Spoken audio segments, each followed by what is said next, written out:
Ladies and gentlemen, sorry for my absence. It's been a little bit busy around here, but I'd like to talk about Battlefield Hardline. Check it out, they go slop.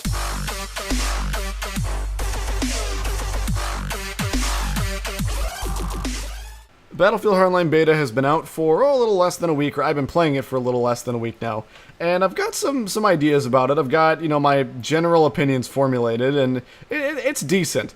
See, Battlefield Hardline, there are two ways that I played it, and I think the gameplay I'm going to use is the second way that I played it. The first way that I've played it is I've played it as it was intended to be played, which is how you're supposed to play a finished product. You go through the game modes, you play with the team, you don't really mess around too much in the environment, you kind of direct yourself towards the objective, and if you encounter a glitch, too bad, it's an obvious glitch, it needs to be fixed, right?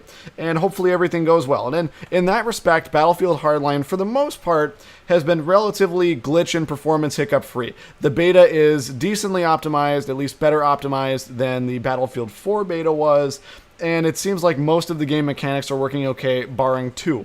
Now, the second way that I played the game was I ran around like you're supposed to do in beta testing with my buddy William and fucked around in the environment, tried to knock down the crane, glitched through walls, drove vehicles off of and into things, just trying to get the game to fuck up in some way so we could maybe let a developer know if they were even going to listen. What I found is a couple of things mainly that I don't enjoy about the game. The first thing is that I know it's a beta, I know more game modes are going to be added, I know we're going to get TDM as opposed to just this heist mode, but it's kind of turning into Call of Duty for me. Like, the graphics aren't a massive leap over Battlefield 4, the gameplay isn't any massive leap over Battlefield 4, except for that new additional game mode that could have been Battlefield 4 DLC.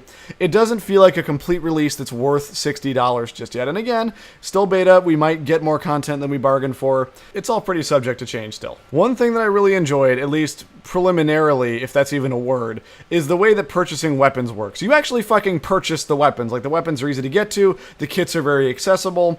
From the gate, at least in this beta, I suppose they might have dumbed down the ability to buy weapons so that you can get a hold of more of them. But the weapons seem very reasonable to get access to. I mean, you play for a couple of hours, you got enough to buy a new gun. Which is great, because let's say I really, really hate playing a sniper class without a certain type of rifle. Well, instead of leveling up my sniper class and suffering through a type of rifle that I don't like, I can go play my engineer class where I can just fucking wreck shit and go use the money that I earned with my engineer class. And I also, that experience got me attachments in the engineer class too, but I can use the money I earned to purchase a rifle for the sniper class, which will make it more fun for me to play the sniper class. That's really great. In Battlefield previously, you had to level up your class that you weren't so great with to get a gun that you liked better. Like in Battlefield 4, you had to suffer through this SMG to get the carbines unlocked for engineer if you didn't want to pay to get the carbines unlocked, which is really bullshit, and I don't really understand that. Getting a new attachment for a gun with a microtransaction I'm okay with, but the gun itself should be just as accessible through a couple hours of gameplay as it is through microtransactions. Two things that I really didn't like and didn't understand are the hitboxes and the vehicle mechanics. Now, this video, the gameplay that I'm showing is going to show exactly what I don't understand about the vehicle mechanics. Bikes can jump over things that would obviously stop the bike or throw the rider.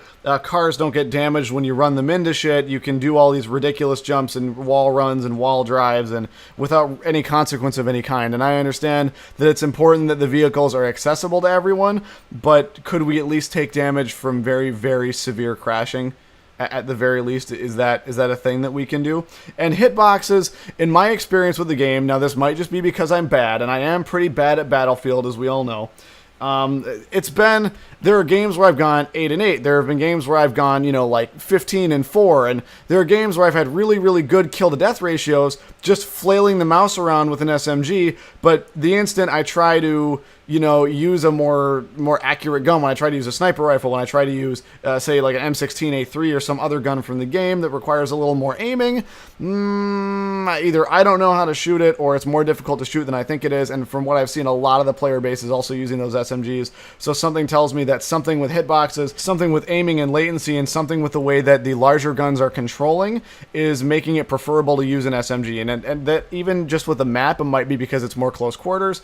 But I'm thinking that these guns, the larger guns at least, do handle a little bit awkward. I can understand DICE keeping the vehicle mechanics the way they are just to make the driving aspects of the game easier and the getaway mechanics of the game easier.